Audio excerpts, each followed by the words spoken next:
ॐ ज्ञानतिमिरान्धस्य ज्ञानञ्जनशलाकया चक्षुरुन्मीलितं येन तस्मै श्रीगुरवे नमः। नमो विष्णुपादाय कृष्णप्रेष्ठाय भूतले श्रीमते भक्तिवेदान्त स्वामिन्निति नामिने। नमस्ते सारस्वते देवे गौरवाणी प्रचारिणे निर्विशेषा शून्यवादी पाश्चात्यदेशतारिणे। नमो महावदन्याय कृष्णप्रेमप्रदायते कृष्णाय कृष्णचैतन्य नामने गौरतुसे नमः।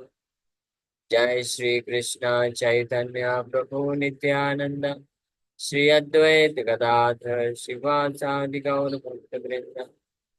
हरे कृष्णा कृष्णा कृष्णा हरे हरे, हरे राम राम राम हरे हरे। हरे कृष्ण। आप सभी भक्तों का हार्दिक स्वागत है आज के चैतन्य चरितमृत से गौर कथा में। तो हम लोग चर्चा कर रहे हैं श्री चैतन्य चरितमृत आदि लीला और इसका 7वां अध्याय लॉर्ड चैतन्य एंड 5 फीचर्स, पंच तत्व के रूप में महाप्रभु आए। तो हम लोग यहाँ तक चर्चा किए थे, इसके तात्पर्य पे चर्चा कर रहे हैं।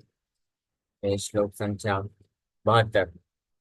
प्रकाशानंद सरस्वती के द्वारा प्रश्न पूछने पे कि आप ऐसे भावुक होकर के गायन नर्तन क्यों कर रहे हैं, तो महाप्रभु रिप्लाई करते हैं कि मेरे गुरु प्रभु कहे सुना श्रीपाद बिहार कारण, गुरु मोरे मूर्ख देखी करीला शासन।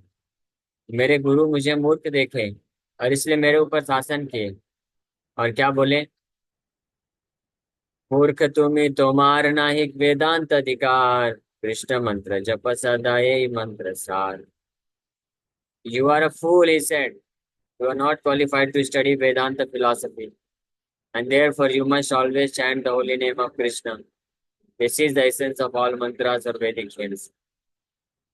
तो चैतन्य महाप्रभु इस प्रकार से, तो Shri Chaitanya Mahaprabhu taking the role of मूर्ख सोसाइटी, एक आदर्श उदाहरण प्रस्तुत कर रहे हैं कैसे एक शिष्य को किस भांति गुरु के सामने अपने आप को प्रस्तुत करना चाहिए।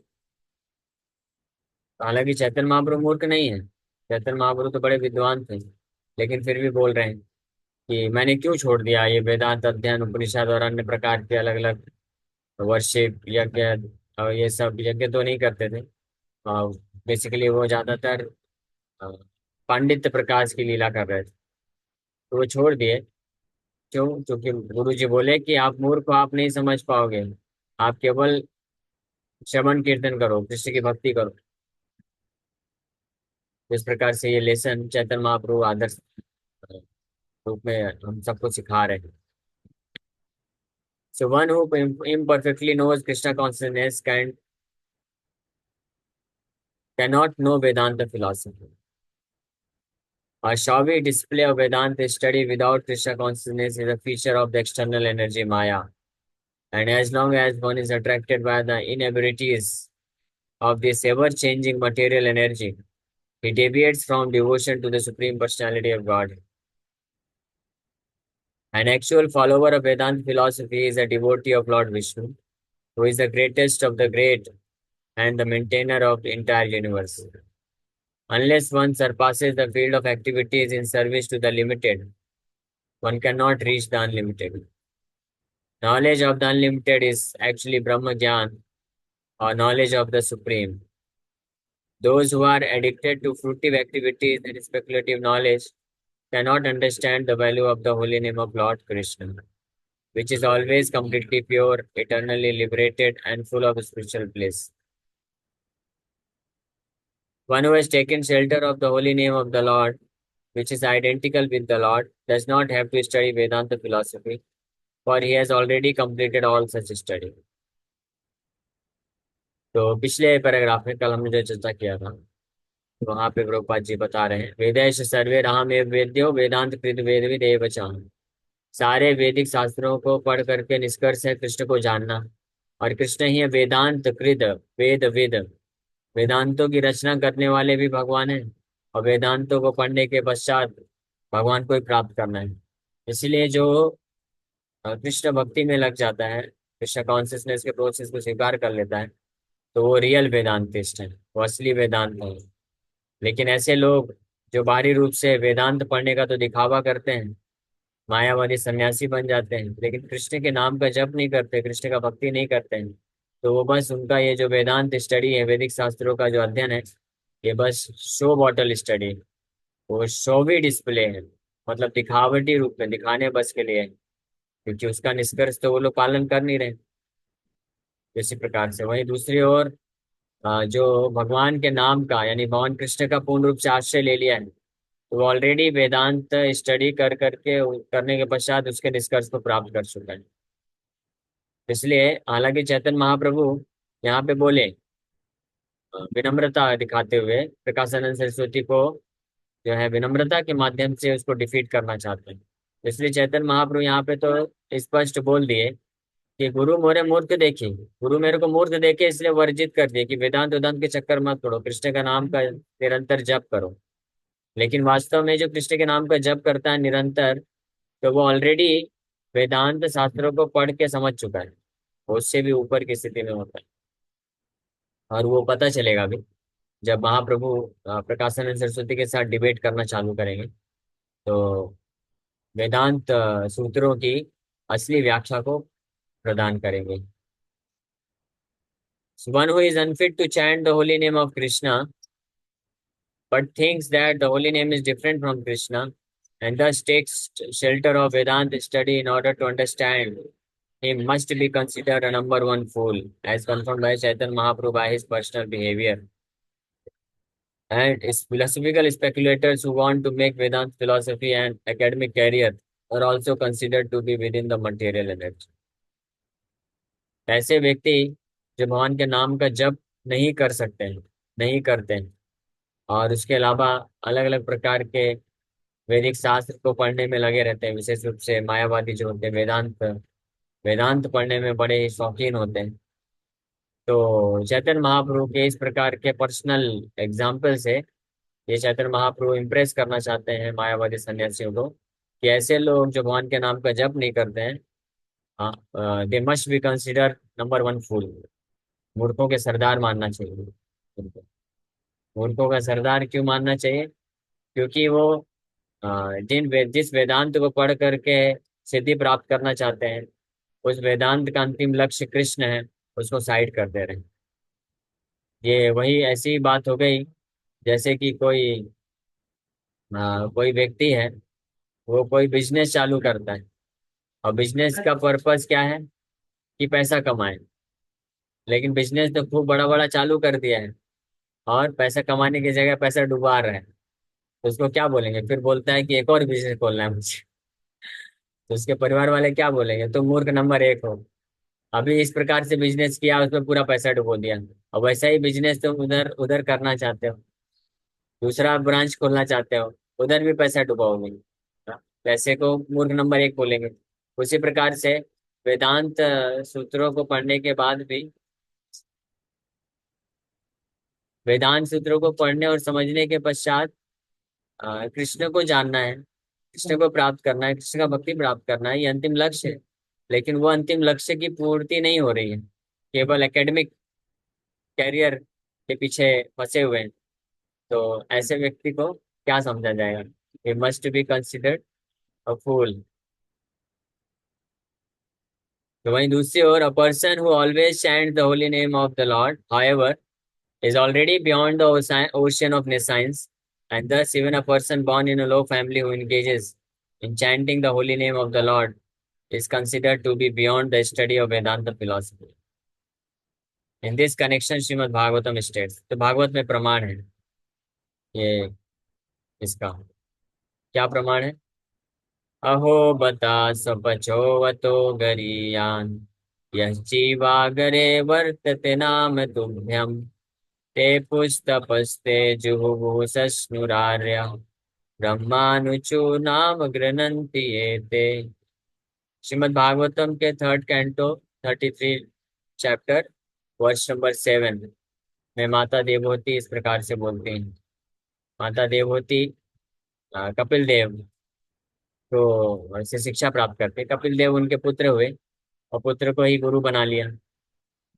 माता देवहूति को पता चल गया कि मेरा परम सौभाग्य है कि भगवान ही मेरे पुत्र के रूप में आ गए। तो तुरंत इमीडिएटली माता क्या करती, उनको गुरु बना ली। बुद्धिमान थी माता। क्योंकि जैसे ही पुत्र हुए तो पुत्र प्राप्ति के बाद पति तो निकल गए, संन्यास ले लिए। तो माता देखी अभी पुत्र है, तो पुत्र भी बोला कि मैं भी जा रहा हूँ। तो माता समझ गई और देवती माता लेमेंट करने लग गई, बहुत पश्चाताप कर रही थी। क्योंकि कई वर्षों से अपने पति के साथ रहते हुए उनका लाभ नहीं उठा पाई वो, केवल जो है सेवा करती थी। उसका ही फल मिला एक्चुअली कि कपिल देव उनके पुत्र के रूप में प्राप्त हुए। तो वो हालांकि स्वयंभुवा मनु की पुत्री थी। और स्वयंभुवा मनु कौन है, पूरे पृथ्वी के राजा चक्रवर्ती सम्राट। तो एक राजकुमारी थी। और भगवान विष्णु यहाँ पे कर्दम मुनि को बोले कि कुछ दिन में स्वयंभुवा मनु अपनी पुत्री को लेके आएंगे, उनसे विवाह कर लेना। यहाँ पे इनको बोल दिए। और वहां पे ब्रह्मा जी जा करके स्वयंभुवा मनु को बोल दिए कि आपकी पुत्री का विवाह कर्दम मुनि से करा दो। तो वो लेके आ गए। तो माता देवहूति देखी कि अरे ये मुनि है, तपस्वी है, कुटिया भी नहीं है, जंगल में बैठ के तपस्या कर रहा है। तो एक बार भी प्रश्न नहीं उठाया उन्होंने पिताजी से, पिताजी व्हाट इज दिस, ये क्या है, मैं राजकुमारी हूँ और आप मेरा विवाह एक ऐसे मुनि से करा रहे हैं। और दिखने में भी ऐसे, क्योंकि 10,000 साल तक तपस्या किए थे, बड़े दुबले पतले हो चुके थे और पूरा। तो एक प्रश्न, और देवभूति माता एक तो राजा की पुत्री थी और ऊपर से बहुत सुंदर थी वो, सुशील, सुंदर और सुशील दोनों थी। कई लोग होते हैं जो सुंदर हो सकते हैं लेकिन सुशील नहीं होते हैं। सुशील समझते हैं ना, बिहेवियर जिनका बहुत अच्छा होता है, मतलब जिनके वाणी से तीक्ष्ण बाण नहीं निकलते। कुछ लोग होते हैं बाहर से दूर से सुंदर दिखते हैं, जब नजदीक आओ तो पता चलता है तो बाप रे, ये तो तलवार से भी ज्यादा कठोर है। इसलिए ऐसी स्थिति में क्या होता है, कलयुग में ज्यादातर ऐसा ही होता है। ऐसी स्थिति में होता है love at first sight, divorce at first fight. लेकिन खैर माता देवती ऐसी नहीं थी। और उनका सुंदरता के बारे में बताया गया है कि भागवत में वर्णन है, फोर्थ कैंट थर्ड कैंटो में ही, कि जो वो अपने राजमहल के छत में खेला करते थे, तो बाल्यावस्था में ही, तो ऊपर से देवता लोग एरोप्लेन से जाते थे। देवता लोग उनको देख करके वो वहां पे बेहोश होकर गिर जाते थे, इतनी सुंदर थी माता देवती। और इसी तरह से माता रुक्मिणी के बारे में बताया जाता है कि जब माता रुक्मिणी निकली थी तो दर्शन करने के लिए, दुर्गा दुर्गा माता का दर्शन विवाह के एक दिन पहले, तो सारे द्वार गेट राजमहल के बाहर बहुत सारे राजा लोग खड़े थे, इंतजार कर रहे थे एक झलक पाने के लिए। तो वो निकल रही हैं। उन्होंने बस अपना दुपट्टा उठाया कि देखने के लिए कृष्ण आए कि नहीं आए अभी तक। तो इतना करने मात्र से जितने भी राजा लोग देखे, तो सब लोग अपने चैरियट से, घोड़े से बेहोश खा खा के गिर पड़े। और उसी का भगवान कृष्ण ने फायदा उठाया कि वो लोग बेहोश हो रहे हैं, भगवान आए दौड़ के तुरंत रथ लेकर के और रुक्मिणी माता को किडनैप कर लिए। और फिर फाइटिंग भी हुआ। तो ऐसे ही माता देवभूति तो बड़े ही सेवा भाव से उन्होंने, फिर जब विवाह हो गया तो करदम मुनि अपने तपस्या में लगे हैं, उनको कोई फर्क ही नहीं पड़ रहा है। और वो उनका सेवा करते रहती थी, जो भी रहता था भगवान की पूजा के लिए जो भी अरेंजमेंट करना है करते रहती थी। एक बार भी कोई प्रश्न नहीं पूछा, कुछ भी नहीं बोला, कुटिया में रहती थी, जैसे रखते थे रखते थे। वैसे करते करते करते करते वो बहुत दुबली पतली हो गई। सुंदरता भी जैसे सुंदर, जब विवाह के टाइम पे जितनी सुंदर थी वो सुंदरता खत्म हो गई। एक दिन करदम मुनि को देखे कि अरे ये बेचारी कितनी दुबली पतली हो गई, राजकुमारी थी और ऐसा हाल हो गया। तो बोले अच्छा ठीक है ठीक है, समझ गया कि मैं केवल अपना भक्ति में और तपस्या में लगा रहा, इसकी इच्छाओं को कुछ दिया। फिर करदम मुनि अपने योग सिद्धि से एक बहुत बड़ा एरोप्लेन बनाते हैं। और वो उस एरोप्लेन के अंदर राजमहल है, गार्डन्स हैं, स्विमिंग पूल है, सब कुछ है और हजारों हजारों दासियां हैं। और उसमें फिर उनको सवार करके पूरे ब्रह्मांड का सैर कराते हैं। और फिर फाइनली 9 पुत्रियां प्रदान करते हैं और एक पुत्र, अद्भुत पुत्र प्रदान करते हैं। तो कर्दम मुनि बोले कि अब मैं जा रहा हूँ, मुझे संन्यास लेना है।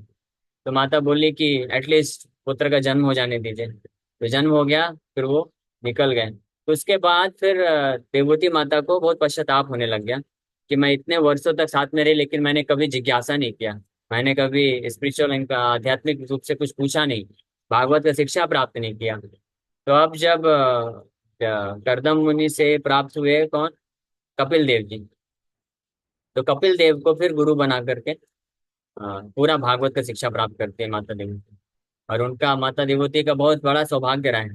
उनके पिता भी ग्रेट पर्सनैलिटी, स्वयंभुवा मनु, पति भी करदम मुनि, ग्रेट पर्सनैलिटी, भगवान नारायण का साक्षात दर्शन प्राप्त किए थे। और पुत्र तो साक्षात कौन है, भगवान है। तो वो शिक्षा प्राप्त करते हुए माता देवती जब प्राप्त की, तब अपने रियलाइजेशन को बोल रही हैं इस श्लोक में। क्या रियलाइजेशन बोल रही है कि if a person born in a family of dog eaters takes to the chanting of the holy name of Krishna, it is to be understood that in his previous life he must have executed all kinds of austerities, penances, and performed all the Vedic yajnas. कि जो भी व्यक्ति, हाँ, स्वपच, स्वपच खानदान में भी अगर जन्म लिया है, स्वपच मतलब, स्व मतलब कुत्ता, पच मतलब जो कुत्ते को खा के पचा लेता है, स्वपच, उसको कुत्ता खाने वाले परिवार में जो जन्म लिया है, अतो गरियान, गरियान मतलब इतना निम्न कोटि का भी व्यक्ति अगर कोई है, लेकिन अगर भक्तों के संग में आकर के उसके बाद फिर कुत्ता नहीं खाता है, एक बार भक्त बन जाता है तो कुत्ता नहीं खाता है, फिर छोड़ देता है। हाँ, फिर प्याज लहसुन भी छोड़ देता है, ये बात ध्यान रखना चाहिए। लेकिन पहले भक्ति में जुड़ने के पहले वो कुत्ता भी खाता हो, अगर कोई ऐसा भी व्यक्ति होगा, और हर प्रकार के पाप भी करता होगा, लेकिन भक्त, शुद्ध भक्त के संपर्क में आकर के, यह जीवाग्रे वर्तते नाम तुभ्यम, तुभ्यम मतलब, हाँ, अपने पुत्र को एड्रेस कर रही है, मेरे पुत्र, आपका नाम अगर जिसके जीवा के अग्र भाग में है, जीव अग्रे, अग्रे मतलब जीवा के आगे अग्र भाग में, यानी बहुत शुद्ध नाम अभी नहीं जप कर रहा है, हृदय से हो नहीं हो पता नहीं, लेकिन हरे कृष्णा कर रहा है कंटिन्यूअस, दिन में एक दो माला नहीं, कितना, कंटिन्यूअस, ये कंडीशन है। यह जीवाग्रे वर्तते नाम तुभ्यम, तो ऐसा व्यक्ति तेपु तपस्य Juhu सस्नुरार्या, and it is to be understood that in his previous lives he must have executed all kinds of austerities, हर प्रकार की तपस्या और यज्ञ वगैरह सब कुछ कर चुका है। हरे कृष्ण। इसी तरह एक और कोटेशन दिया है उधर, ऋग्वेदो अथ Yajurveda सामवेदोऽप्यथर्वणः अधीतास्तेन येनोक्तम् हरिरित्यक्षरद्वयम्। A person who chants the two syllables Hari, बोलो, हरि, हरि, है ना, तो हरि बोल दिया ना, तो अभी बोल रहे हैं कि has already studied the four Vedas, Chaturvedi बन गए आप इमीडिएटली, साम ऋग यजुर एंड अथर्व, द्विवेदी त्रिवेदी नहीं, चतुर्वेदी, चतुर्वेदी जानते हैं ना, चतुर्वेदी मतलब जो चारों वेद पढ़ चुका है, उसको चतुर्वेदी बोलते हैं। तो जो, तो ये बताया गया है कि जो व्यक्ति हरि, भगवान हरि का नाम ले लेता है, तो वो चारों वेद पढ़ने के बराबर हो गए। So taking advantage of these versus, अभी आगे सुनी, कुछ लोग गलत फायदा भी उठा लेते हैं। देर आर सम सहजियास, सहजिया मतलब जो सहज ले लेते हैं, who taking everything very cheaply consider themselves elevated Vaishnavas but do not care even to touch the Vedant Sutra और वेदांत फिलोसफी। अभी जैसे यहाँ पे दो तीन श्लोकों में हमने चर्चा किया ना, कि जो भगवान के नाम का जप करता है वो चारों वेद पढ़ चुका है, सारे शास्त्र पढ़ चुका है, सारी तपस्या कर चुका है। तो इस प्रकार के श्लोक जो हैं वो सत्य हैं, ये हरिनाम की महिमा और हरिनाम जप करने वाले भक्त की महिमा को बताते हैं, है ना, इसमें कोई संशय नहीं है। और वो भक्त ऑलरेडी सारी फिलोसफी को जानता है, लेकिन कुछ लोग होते हैं इसका गलत फायदा उठाते हैं। वो क्या करते हैं, उनको सहजिया बोला जाता है। वो लोग जो वेदांत फिलोसफी है या भागवत के जो सिद्धांत है उसको फिर नेग्लेक्ट करते हैं। वो सोचते हैं कि ये तो जो लोअर क्लास है उनके लिए है। जो हम तो डायरेक्ट कृष्ण के साथ हमारा संबंध है, कृष्ण के हम गोपी हैं, गोपा हैं, कृष्ण के मयूर हैं, इस प्रकार से वो लोग इसको चीपली लेते हैं। और नेग्लेक्ट करते हैं, they neglect to study Bhagavat, they neglect to hear Bhagavatam. तो ये टेंडेंसी भी आ जाती है कई बार सहजिया लोगों के अंदर। लेकिन real Vaishnav should however study Vedanta philosophy, but if after studying Vedanta one does not adopt the chanting of the holy name of the Lord, he is no better than a Mayavad। तो जो असली वैष्णव होते हैं वो वेदांत फिलोसफी पढ़ते हैं, लेकिन कहाँ से पढ़ते हैं? असली वेदांत फिलोसफी की जो व्याख्या, असली व्याख्या है वो श्रीमद् भागवतम। तो जो हम लोग भागवतम कथा करते हैं वो असली वेदांत फिलोसफी का डिस्कशन। तो जो असली वैष्णव होता है वो इसको कभी छोड़ता नहीं, वो करता है। और अगर वहीं दूसरी ओर कोई वेदांत फिलोसफी पढ़ता है, सुनता है, यानी भागवत क्लासेस वगैरह में सब आता है, लेकिन चैंटिंग नहीं करता है, तो इज नो बेटर देन अ मायावादी। उसको मायावादी बोला जाता है। आप जब करते हो ना डेली, हाँ, ये वैष्णव है, भक्त है ये। क्योंकि क्लास भी अटेंड करता है, सुनता है, और जब भी करता है, क्लास नहीं नहीं भी समझ में आता तब भी सुनता है ना? थोड़ा थोड़ा समझ में आता होगा, उसके साथ आ जाता है। आपका तिलक बड़ा सुंदर है, perfect. Therefore, one should not be a Mayavadi, yet one should not be unaware of the subject matter of Vedanta philosophy। इसलिए दोनों जरूरी है। आध्यात्मिक मार्ग में दो चीजें हैं, एक है फिलॉसफी और दूसरा है रिचुअल या एप्लीकेशन ऑफ फिलॉसफी, ऐसा बोल सकते हैं। तो अगर कोई फिलॉसफी फिलॉसफी बस सुनता जाता है, पढ़ता जाता है, but there is no application, no ritual, तो उसको बोलते हैं mental speculation. Philosophy without ritual is mental speculation, यानी बस मानसिक चिंतन चल रहा है, एप्लीकेशन है नहीं।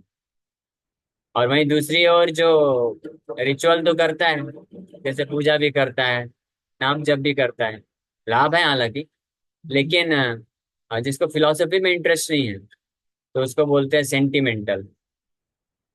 Ritual without philosophy is sentimental. Sentimental मतलब भावुकता, मटेरियल, भौतिक स्तर की भावुकता। आध्यात्मिक जीवन में भी भावुकता होती है, बट वो स्पिरिचुअल सेंटिमेंट्स होते हैं, उसको सेंटिमेंट्स को आध्यात्मिक भाव बोला जाता है। और भौतिक जगत में भी भावुकता होती है। भौतिक जगत, जैसे भौतिक जगत में भी लोग रोते हैं ना, आध्यात्मिक जगत में भी रोते हैं लोग। लेकिन आध्यात्मिक जगत में जो रोते हैं कृष्ण के लिए, कृष्ण का नाम जप करते हुए, वो आध्यात्मिक है, वो उच्च कोटि की अवस्था है। और भौतिक जगत में जो अपने परिवार सगे संबंधियों के लिए या भौतिक वस्तु के लिए रोते हैं, आंसू बहाते हैं, तो वो सबसे लोवेस्ट क्लास ऑफ भावुकता है। हाँ, जैसे सूरज प्रो है, तो सूरज प्रो खाने के लिए, खिलौना के लिए नहीं रोते हैं। उनको मुझे धोती कुर्ता पहनना है उसके लिए रोते हैं, मुझे माला चाहिए जप करना उसके लिए रोते हैं। तो ये स्पिरिचुअल सेंटिमेंट्स। आपके लिए धोती कुर्ता लाए हैं हम, पहनाएंगे, आपको सिखा देंगे। अद्भुत है ना? देखिए छोटा बच्चा है लेकिन खेल कूद में ज्यादा इंटरेस्ट नहीं है, नहीं है ना, ज्यादा इंटरेस्ट खेल कूद में। हाँ, भगवान के नाम जप करने में इंटरेस्ट है। बस एक बार बोले तो 16 माला चालू कर दी, 20 माला। हाँ, डेली 20 16 माला से ऊपर हो जाता है ना, डेली कर लेता है। और एकादशी में कभी कभी 64 भी कर देता है। इस संडे को आपको मंगला आरती के लिए बुलाते हैं, तो उसके लिए आप रो सकते हैं। So indeed, Chaitanya Mahaprabhu exhibited his knowledge of Vedanta in his discourses with Prakasanand Saraswati। Chaitanya Mahaprabhu इसको खुद प्रकट करेंगे जब चैतन्य महाप्रभु डिस्कस करेंगे। Thus, it is to be understood that a Vaishnava should be completely conversant with Vedanta philosophy, yet he should not think that studying Vedanta is all in all, and therefore be unattached to the chanting of the holy name। हमारे जितने भी वैष्णव आचार्य हुए हैं वो जो है हरिनाम के प्रति पूर्ण रूप से आसक्त रहे हैं, लेकिन जब डिस्कशन हुआ है फिलोसफी पे तो बड़े बड़े पंडित और स्कॉलर्स को भी डिफीट कर दिए। नामाचार्य हरिदास ठाकुर 192 माला डेली जप करते थे, है ना? लेकिन जब बंगाल में गए, नामाचार्य हरिदास ठाकुर मुस्लिम परिवार से थे, मुस्लिम थे। बंगाल में गए, बड़े बड़े पंडित लोग बैठ के चर्चा कर रहे हैं कि नाम जप करने का क्या लाभ है। तो वो सब चर्चा करते करते बड़े बड़े पंडित लोग जो लाभ बताए, नामाचार्य हरिदास ठाकुर जब खड़े हुए बोले, आप ये जितना भी चर्चा कर रहे हैं सब बकवास है। मतलब प्रेम से बोले, मैं वास्तविक रूप में बोल रहा हूँ। नामाचार्य हरिदास ठाकुर बड़े विनम्र होकर बोले उस वक्त। तो बोले ये सब बकवास है, ये नाम जप की महिमा नहीं है। कोई बोलता है नाम जप करने से ये लाभ मिल जाएगा, स्वर्ग मिल जाएगा, यहाँ तक कुछ लोग बोले कि नाम, हरि का नाम लेने से मुक्ति मिल जाएगी। बोले नहीं, ये सब तो नामा अपराध नामा भास से मिल जाता है। असली नाम जप करने का फल क्या है कि भक्त के हृदय में कृष्ण के प्रति प्रेम उत्पन्न हो जाता है, और वो बहुत एंशियस हो जाता है हर पल कृष्ण का सेवा करने के लिए। ये नाम जप का असली महिमा है। तो हालांकि इसके लिए फिर हरिदास ठाकुर को बहुत लोगों ने, हाँ, क्या बोले, प्रताड़ना दिया, निंदा किया। और जिस एक ब्राह्मण था, गोपाल चप्पल नाम था, बहुत स्कॉलर था ब्राह्मण वो, और बहुत सुंदर था।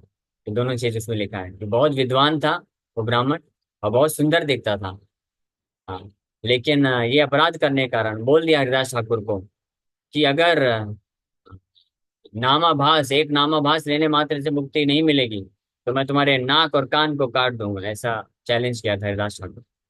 हरिदास ठाकुर बोले, महाशय आप तो बड़े विद्वान हैं, अगर एक नामाभास लेने मात्र से ही मुक्ति नहीं मिल जाती है तो आपको कष्ट नहीं उठाना पड़ेगा, मैं खुद ही अपना नाक और कान काट दूंगा। हरिदास ठाकुर हाथ जोड़कर निकल गए।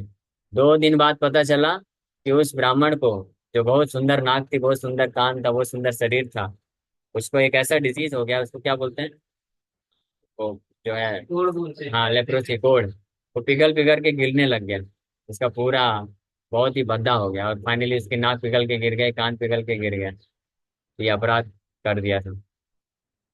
तो इस तरह से नाम बचा हरिदास ठाकुर। इसी तरह शिला भक्तिदान ज्योति ठाकुर 192 माला जप करते थे, लेकिन जब गौड़ी मठ स्टैब्लिश किए तो बड़े बड़े मायावादी सन्यासी लोग, बड़े बहुत स्कॉलर थे, तो सबको डिफीट कर देते थे, कृष्ण भक्ति को स्टैब्लिश कर देते थे, यानी फिलॉसफी में भी बहुत स्ट्रांग। शिला प्रभुपाद जी जब विदेशों में गए तो केवल शास्त्रों के स्कॉलर नहीं, मटेरियल मटेरियल भौतिक जगत में भी जो बड़े बड़े विद्वान हैं, साइंटिस्ट हैं, डॉक्टर्स हैं, फिलोसोफर हैं, और अलग अलग बैकग्राउंड के, उनको भी प्रभुपाद जी रिपीट कर दिए। उनको पढ़ने की आवश्यकता नहीं पड़ी उनको।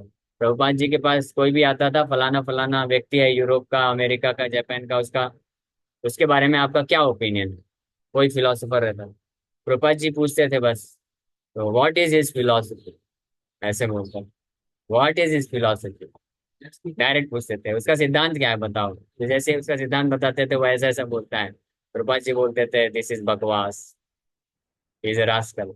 और जहाँ पे देखते थे कि हाँ सही बोल रहा है, बोलते थे yes, that is also confirmed in Vedic literature. जैसे सोक्रेट्स का, तो सोक्रेट्स को प्रभुपाद जी बोले कि ही वॉज सेल्फ रियलाइज्ड। आध्यात्मिक जगत के बारे में उसको नहीं पता था, लेकिन एटलीस्ट वो इतना उसको साक्षात्कार था कि मैं ये शरीर नहीं। सोक्रेट्स इस बात को एक्सेप्ट किया था कि मैं शरीर नहीं हूँ, इसलिए वो फियरलेस था, लीडर होकर के उसको जब पॉइजन दिया जा रहा था ना, तो पॉइजन लेने के लिए तैयार हो गया। उसको जब अरेस्ट कर लिया गया तो वो निडर था, वो बोला आप लोग मुझे मार ही नहीं सकते क्योंकि आप तो मुझे पकड़ ही नहीं सकते, you are only touching my body. और उसको ये फर्म कन्विक्शन था, इन सम शेप और other I will always be existing, किसी न किसी रूप में मैं हमेशा अस्तित्व में रहूंगा। इस तरह से सोक्रेट्स, तो प्रभुपाद जी बोले, जब उनका फिलोसफी पता चला तो प्रभुपाद जी बोले yes, that's true. So a devotee must know the importance of simultaneously understanding Vedanta philosophy and chanting the holy names. हरिनाम जप करना और साथ ही साथ में जो सिद्धांत है, हरिनाम क्यों जप करना है, कृष्ण कैसे परम भगवान है, हमारा कृष्ण के साथ क्या संबंध है, भौतिक जगत क्या है, इसके बारे में तत्व है, यही है वेदांत फिलॉसफी, इसको भी जानना। If by studying Vedanta one becomes an impersonalist, he has not been able to understand Vedanta. This is confirmed in the Bhagavad Gita. Vedanta means the end of knowledge, and the ultimate end of knowledge is knowledge of Krishna. Vedaya sarve raham eva vedya. Krishna says in Bhagavad Gita 15th chapter. So who is identical with his holy name? Cheap Vaishnavas, इनको बोलते हैं सहजियास, do not care to study the Vedanta philosophy as commented upon by the four acharyas. In the Gaudiya Sampradaya, there is a Vedanta commentary called the Govinda Bhashya. But the Sahajiyas consider such commentaries to be untouchable philosophical speculation, and they consider the acharyas to be mixed devotees. Thus, they clear their way to hell. नरक के लिए अपना रास्ता खोल लेते हैं, Prabhupada ji clear कर लेते हैं। शिला भक्ति ठाकुर जब राधा कुंड गए थे वृंदावन, प्रवचन देने बैठे तो बहुत सारे सहेजिया लोग एकत्रित आ गए बैठ के। वो सोचे कि बहुत बड़े महान आचार्य हैं गौड़ी वैष्णव के, राधा कुंड में आए हैं, राधा कृष्ण लीला सुनाएंगे। श्रीला भक्तिवेदांत ठाकुर उपनिषद निकाल के उसमें चर्चा प्रारंभ कर दिए। जीव तत्व, कृष्ण तत्व और ये सब संबंध है, भागवत फिलॉसफी, वेदांत फिलॉसफी चर्चा करना प्रारंभ कर दिए।